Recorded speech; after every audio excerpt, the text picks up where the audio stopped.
अस्सलाम वालेकुम students, I hope you all are fine. Zoology class 12th का lecture number 6 है। आज हमने रिप्रोडक्टिव हेल्थ स्टार्ट किया था। क्लास 12th का रिप्रोडक्टिव हेल्थ में हमने इंट्रोडक्टरी लेक्चर देखा था। उसमें हमने देखा था कि what is reproductive health. Then हमने पॉपुलेशन स्टेबलाइजेशन देखी थी। देन हमने बर्थ कंट्रोल शुरू किया था। बर्थ कंट्रोल में हमने बर्थ कंट्रोल मेथड शुरू किए थे।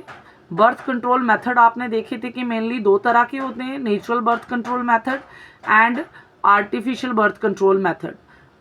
नेचुरल बर्थ कंट्रोल मेथड हमने देखा था फर्दर 3 टाइप्स के होते हैं, like periodic abstinence, second is lactational amenorrhoea and third is withdrawal method. ठीक है।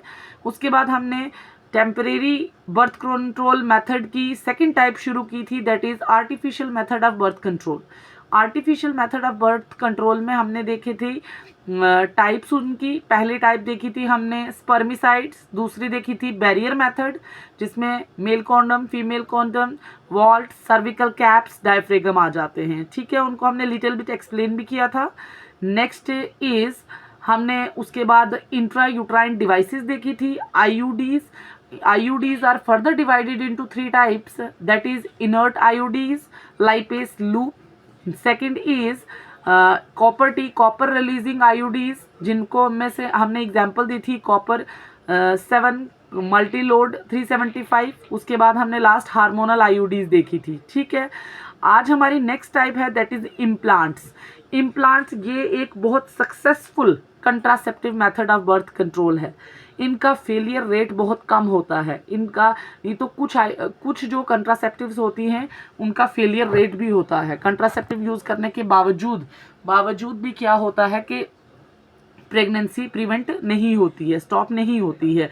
लेकिन इम्प्लांट जो है ये बहुत सक्सेसफुल कंट्रासेप्टिव मेथड है। इसका फेलियर रेट ना के बराबर होता है, बहुत कम होता है। इम्प्लांट में एग्जाम्पल देती हूँ जिसका नाम है नॉर प्लांट। नॉर प्लांट ऐसे देखें 6 सिलिकॉन ट्यूब्स की तरह स्ट्रक्चर होता है। ऐसे छोटी छोटी जैसे माचिस की मैच स्टिक्स होती हैं ना, मैच स्टिक्स की तरह छोटी छोटी ये सिलिकॉन की ट्यूब्स होती हैं। ये सिलिकॉन की ट्यूब्स के अंदर यहाँ पे ये देखें, ये प्रोजेस्टेरॉन हार्मोन जो है, सिंथेटिक प्रोजेस्टेरॉन हार्मोन फिल्ड होता है। ये 6 सिलिकॉन ट्यूब को क्या करते हैं, सबडर्मली मतलब स्किन को, सबडर्मली स्किन को ऊपर से साइड करके, ये मोस्टली 4 आर्म की स्किन जो होती है उसको साइड करके स्किन के अंडर इसको इंसर्ट किया जाता है। ठीक है, और ये जो सिलिकॉन ट्यूब्स होती हैं ये स्लाउली क्या करती हैं, जो लैब मेड प्रोजेस्टेरॉन है जिसको हम प्रोस्टाजन भी कहते हैं, उसको रिलीज करती हैं वुमेन के ब्लड में। और जैसे ही वुमेन के ब्लड में प्रोजेस्टेरॉन का लेवल बढ़ जाता है, वो क्या करता है, वो फॉलिकल्स को डेवलप नहीं होने देता, फॉलिकल्स की डेवलपमेंट को रोक देता है, ओव्यूलेशन को रोक देता है, और सर्विकल म्यूकस को इतना थिक बना देता है कि वो एक प्लग की तरह सर्विक्स पे लग जाता है, जहाँ से स्पर्म जो है वेजिना से असेंड होके यूट्राइन कैविटी से क्रॉस होके at the site of fertilization ampulla तक नहीं पहुँच सकते, और ये यूट्रस को अनसूटेबल बना देता है सो दैट के एम्ब्रियो की इम्प्लांटेशन यूट्रस में ना हो सके। इम्प्लांट्स का सिंपली मतलब है ये मैच स्टिक की तरह छोटी छोटी ट्यूब्स होती हैं जिनके अंदर artificial lab made progesterone field किया होता है। इसको 4 आर्म की स्किन में के नीचे, स्किन को हटा के स्किन के अंदर सबडर्मली इंसर्ट कर देते हैं, और ये ट्यूब्स क्या रिलीज करती हैं, जो सिंथेटिक प्रोजेस्टेरॉन है उसको वुमेन के ब्लड में रिलीज करती हैं। जब वुमेन के ब्लड में प्रोजेस्टेरॉन का लेवल बढ़ जाता है, वो हाई लेवल ऑफ प्रोजेस्टेरॉन क्या करता है, फॉलिकल्स की डेवलपमेंट नहीं होने देता वुमेन्स में। दूसरा, ओव्यूलेशन को रोक देता है। तीसरा, सर्विक्स के म्यूकस को इतना थिक बना देता है कि स्पर्म वहां से असेंड करके at the site of fertilization जा ही नहीं सकता। और लास्ट ये क्या करता है, जो यूट्रस है उसको अनसूटेबल बना देता है सो दैट के एम्ब्रियो इम्प्लांट ना हो सके। ठीक है। This is one of the type of artificial method of birth control. ये बहुत सक्सेसफुल मेथड होता है कंट्रासेप्टिव का, ठीक है। इसका फेलियर रेट ना के बराबर होता है, ठीक है। नेक्स्ट इज एग्जाम्पल में मैंने आपको दिया नॉर प्लांट। नॉर प्लांट में 6 सिलिकॉन की ट्यूब्स प्रेजेंट होती हैं, ठीक है। Next is injectable contraceptive, injectable contraceptive जिनको हम डिपो-प्रोवा भी कहते हैं, डिपो-प्रोवेरा, डेपो-प्रोवेरा, ये इंजेक्टेबल कंट्रासेप्टिव्स हैं। इनमें सिंथेटिक लैब मेड प्रोजेस्टेरॉन जिसको प्रोस्टोजेन भी कहते हैं वो इंजेक्ट किए जाते हैं ब्लड में, डायरेक्टली ब्लड में इंजेक्शन की तौर पे लगाए जाते हैं। और ये इंजेक्शन 3 महीने में एक बार लगवाया जाता है। और ये इंजेक्शन क्या प्रोड्यूस करते हैं, प्रोजेस्टेरॉन को सिक्रेट करते हैं आस्ता आस्ता। और ये जो प्रोजेस्टेरॉन फीमेल की बॉडी में लेवल बढ़ता जाता है वो ओव्यूलेशन को रोक देता है। सिंपली इंजेक्टेबल कंट्रासेप्टिव वो में क्या होता है कि प्रोजेस्टेरॉन के इंजेक्शन हर 3 महीने में एक बार लगवाए जाते हैं। प्रोजेस्टेरॉन जब वुमेन के ब्लड में इंक्रीज करेगा वो ओव्यूलेशन को रोक देगा, ठीक है। Next is emergency contraceptive.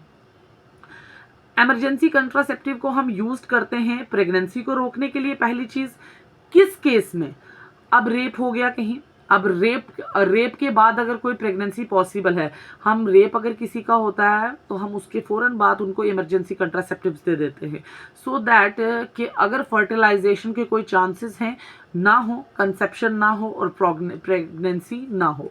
किस केस में हम इमरजेंसी कंट्रासेप्टिव यूज़ करते हैं, रेप के केस में, सेक्सुअल असॉल्ट के केस में and after unprotected sexual intercourse. और कभी कैजुअल सेक्सुअल इंटरकोर्स हो गया अनप्रोटेक्टेड तो उस केस में हम यूज़ करते हैं, ठीक है, इमरजेंसी कंट्रासेप्टिव। इमरजेंसी कंट्रासेप्टिव को फर्दर हम 3 टाइप्स में डिवाइड करते हैं। First is intra uterine device, दूसरी is second is oral pills or morning after pills, third is RU486 जिसको हम मिफप्रेस्टोन भी कहते हैं, जिसको हम क्या कहते हैं, मिफप्रेस्टोन भी कहते हैं, ठीक है। ये थी इमरजेंसी कंट्रासेप्टिव जो हम यूज़ करते हैं in case of rape, sexual assault and casual unprotected sexual intercourse, ठीक है। उसके बाद हम देखते हैं कि जो इंट्रा यूट्राइन, इसकी पहली टाइप है इंट्रा यूट्राइन डिवाइस। ये नॉर्मली यूट्रस के अंदर इंसर्ट की जाती हैं with in 72 hours after unprotected sexual contact. जब कभी भी कोई सेक्सुअल कंटैक्ट अनप्रोटेक्टेड हो गया, हमने कोई भी कंट्रासेप्टिव यूज़ नहीं किया, हम सेक्सुअल इंटरकोर्स के 72 आवर्स के बीच में हम ये IUDs क्या करते हैं, यूट्राइन कैविटी में इंसर्ट कर देते हैं, जिसकी वजह से क्या होगा, ओव्यूलेशन नहीं हो सकती।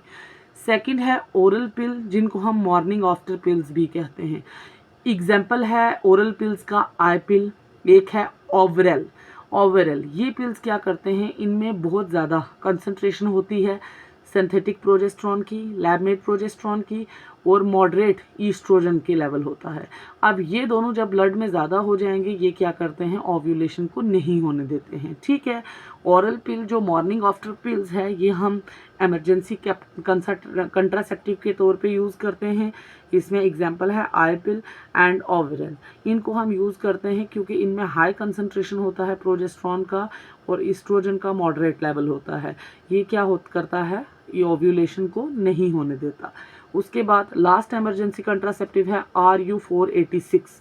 RU486 को हम मिफप्रेस्टोन भी कहते हैं। अगर कभी प्रेगनेंसी हो गई है, ओव्यूलेशन कंसेप्शन हो गया, ओव्यूलेशन के बाद कंसेप्शन हो गया, फर्टिलाइजेशन हो गई, जाइगोट बन गया, अब क्या करेंगे, उसके बाद क्या किया जाता है, कुछ लोग मिफप्रेस्टोन जिसको RU486 कहते हैं, अब वो खाते हैं वो क्या करता है, मिफप्रेस्टोन जो प्रेगनेंसी हार्मोन है, प्रोजेस्टेरॉन जो प्रेगनेंसी को मेंटेन करता है, ये प्रोजेस्टेरॉन हार्मोन के रिसेप्टर को ब्लॉक कर देगा, सो दैट के प्रोजेस्टेरॉन हार्मोन आके अपने रिसेप्टर के साथ बाइंड ना हो।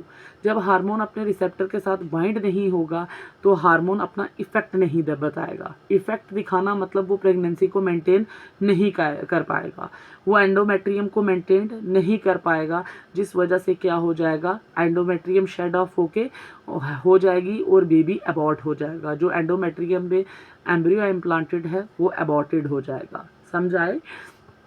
ये जो इमरजेंसी कंट्रासेप्टिव है ये हम कैजुअली भी अगर हम कोई अनप्रोटेक्टेड सेक्सुअल इंटरकोर्स करते हैं उस केस में भी ले सकते हैं, रेप हो गया है उस केस में भी ले सकते हैं, सेक्सुअल असॉल्ट के केस में भी ले सकते हैं। अगर कभी अनप्रोटेक्टेड सेक्सुअल इंटरकोर्स हो गया उसके बाद हम 72 आवर्स के बीच में हम क्या करेंगे, आईयूडीज़ के तौर में भी, इंट्रा यूट्राइन डिवाइसेस के तौर में भी इनको इंसर्ट कर सकते हैं यूट्राइन कैविटी में। ठीक है, उसके बाद कई बार हम 72 आवर्स के अंदर अंदर टैबलेट्स भी लेते हैं, पिल्स भी लेते हैं, जैसे ओवरल हो गया, आईपिल हो गया, जो किससे बनी होती है ओवरल आईपिल, ये प्रोजेस्ट्रॉन से और मॉडरेट लेवल ईस्ट्रोजन से बनी होती हैं। ये क्या करती हैं, ओव्यूलेशन को रोकती हैं। उसके बाद अगर कभी प्रेगनेंसी हो गई है तो हम RU486 जिसको मिफ्रेस्ट्रॉन भी कहते हैं वो यूज़ करते हैं। ये नॉर्मली आपको पता है कि प्रेगनेंसी मेंटेनिंग हार्मोन किसे कहते हैं, प्रोजेस्ट्रॉन को। और जब प्रोजेस्ट्रॉन के रिसेप्टर ब्लॉक हो जाएंगे, प्रोजेस्ट्रॉन आके अपने रिसेप्टर के साथ बाइंड नहीं करेगा, जब प्रोजेस्ट्रॉन रिसेप्टर के साथ बाइंड नहीं करेगा तो वो अपना इफेक्ट नहीं दिखाएगा, और जब वो अपना इफेक्ट नहीं दिखाएगा तो एंडोमेट्रियम क्या हो जाएगी, शेड ऑफ हो जाएगी, और जो एंडोमेट्रियम में एम्ब्रियो इम्प्लांटेड था वो भी शेड ऑफ हो जाएगा, मतलब अबॉर्टेड हो जाएगा। ठीक है, अब ये थे सारी artificial types of birth control की टाइप्स थी। आर्टिफिशियल में मैंने आपको जिस दिन फ्लो चार्ट बताया था, फ्लो चार्ट में मैंने आपको बताया है कि आर्टिफिशियल की कितनी टाइप्स होती है। स्पर्मिसाइड्स, दूसरी है बैरियर मेथड, तीसरा है intrauterine devices, fourth is implants के बाद इंजेक्टेबल कंट्रासेप्टिव्स, फिर इमरजेंसी कंट्रासेप्टिव्स। अब ये हमने सारे types artificial method of birth control की कर दी हैं। अब उसके बाद पहली मेनली जो कंट्रासेप्टिव बर्थ कंट्रोल हमने किया था दो टाइप्स में divide, first is permanent temporary, second is permanent. Temporary को हमने डिवाइड किया था फर्दर दो टाइप्स में, that is natural and artificial. ठीक है, अब हमने जो टेम्परेरी बर्थ कंट्रोल मेथड था वो कंप्लीट कर दिया है। अब हम अपनी सेकेंड टाइप की तरफ चलेंगे, that is permanent method of birth control, जिसको हम टर्मिनल मेथड भी कहते हैं, जिसको हम स्टेरिलाइजेशन मेथड भी कहते हैं। ठीक है, अब देखें ये थोड़ी सी डेफिनेशन दी है मैंने, surgical procedure to prevent pregnancy. ये एक सर्जिकल प्रोसेसर है, हाँ, मतलब ये ऑपरेशन के थ्रू होता है, सर्जिकली रिमूव होता है कोई चीज़ बॉडी में, सर्जिकल ऑपरेशन है ये। इसे क्या कहते हैं, स्टेरिलाइजेशन भी कहते हैं। स्टेरिलाइजेशन का प्रोसीजर मेल में जो होता है उसे हम वासेक्टोमी कहते हैं, और स्टेरिलाइजेशन प्रोसेस इन फीमेल में जो होता है उसे हम क्या कहते हैं, ट्यूबेक्टोमी कहते हैं। अब हम देखते हैं कि ये वासेक्टोमी और ट्यूबेक्टोमी होता कैसे है। वासेक्टोमी, आपको डेफिनेशन से इतना तो पता चल गया कि जब हम मेल में स्टेरिलाइजेशन करते हैं उसमें उसको हम क्या कहते हैं, वासेक्टोमी। यही लिखा, a small part of the vas deferens. Male reproductive system पढ़ा है आपने, वास डिफरेंस आपको पता है कौन सी डक्ट है, टेस्टिस से एपिडिडाइमस स्पर्म को लेके बाहर आती है, epididymis opens into the vas deferens, vas deferens sperm को लेके कहाँ जाता है, आगे यूरेथ्रा की तरफ जाता है। अब क्या करते हैं, वासेक्टोमी में जो स्मॉल छोटा सा पार्ट होता है वास डिफरेंस का, उसको दोनों तरफ से क्या करते हैं, काटते हैं, रिमूव कर देते हैं। और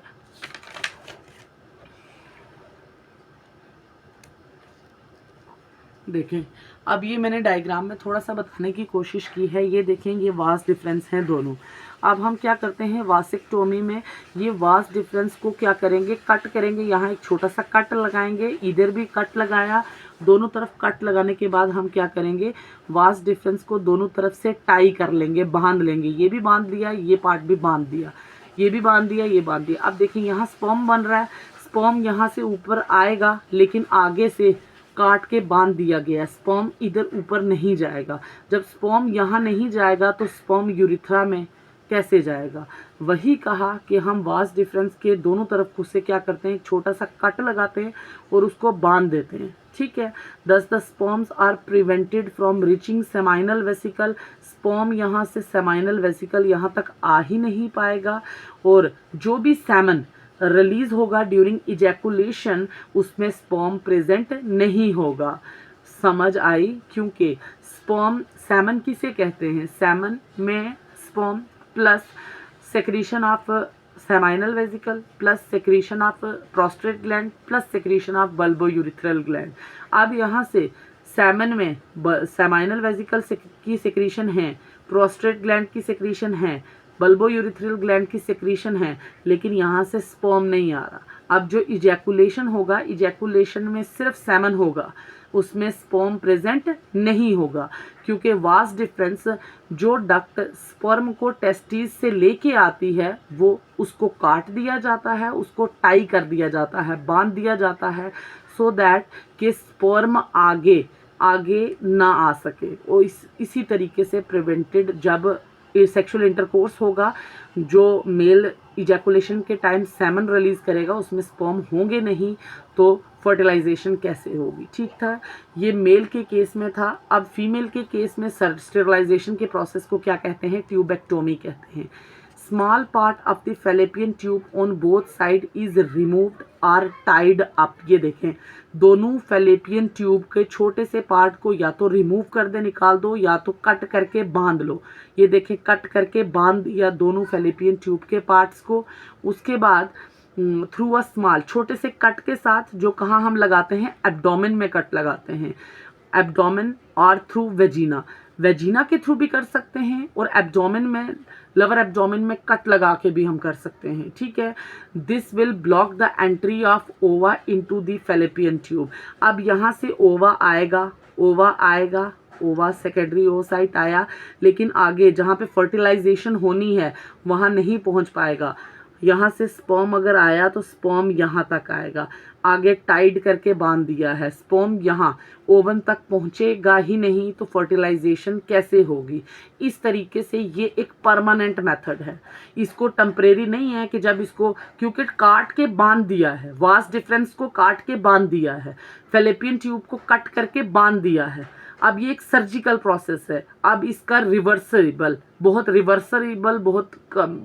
ना के बराबर है, होती ही नहीं है। कैसे रिवर्स हो गया ये? क्योंकि काट के बांध दिया है, स्टेरिलाइजेशन प्रोसेस है।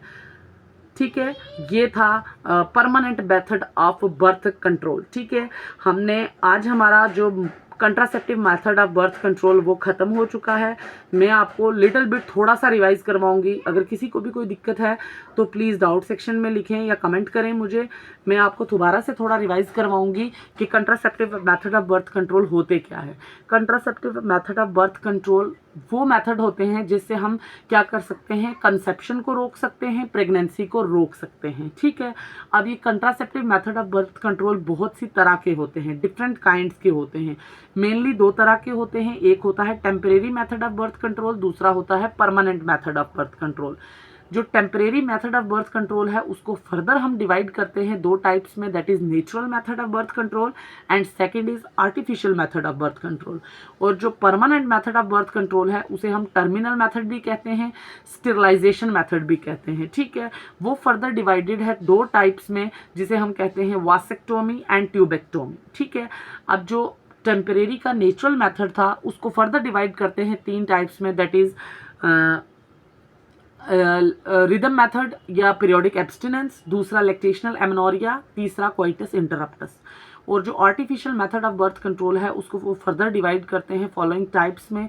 पहला है उसमें स्पर्मिसाइड्स, दूसरा है बैरियर मेथड, तीसरा है intrauterine devices, fourth is implant, fifth is injectable progesterone या इंजेक्टेबल कंट्रासेप्टिव भी कहते हैं जिन्हें। उसके बाद है इमरजेंसी कंट्रासेप्टिव्स। ठीक है, ये सब थी आर्टिफिशियल की टाइप्स। अब जो परमानेंट मेथड था, स्टेरिलाइजेशन मेथड था, उसकी दो टाइप्स हैं, that is vasectomy and tubectomy. Vasectomy males के केस में करते हैं जब मेल की वास्ट डिफरेंस को काट के बांध दिया जाता है, सो दैट के स्पर्म टेस्टिस से स्पेनिस तक ना आए, यूरिथ्रा तक ना आए। और ट्यूबेक्टोमी फीमेल के केस में होता है। ट्यूबेक्टोमी में फीमेल की फैलेपियन ट्यूब्स को काट के बांध दिया जाता है सो दैट कि जो ओवा है वो at the site of fertilization आके स्पर्म के साथ ना मिले। ठीक है, ये एक परमानेंट प्रोसेस है, इसका रिवर्सिबिलिटी नहीं होती है। ठीक है, this is all about contraceptive method of birth control. ठीक है, ओके, अल्लाह हाफिज़।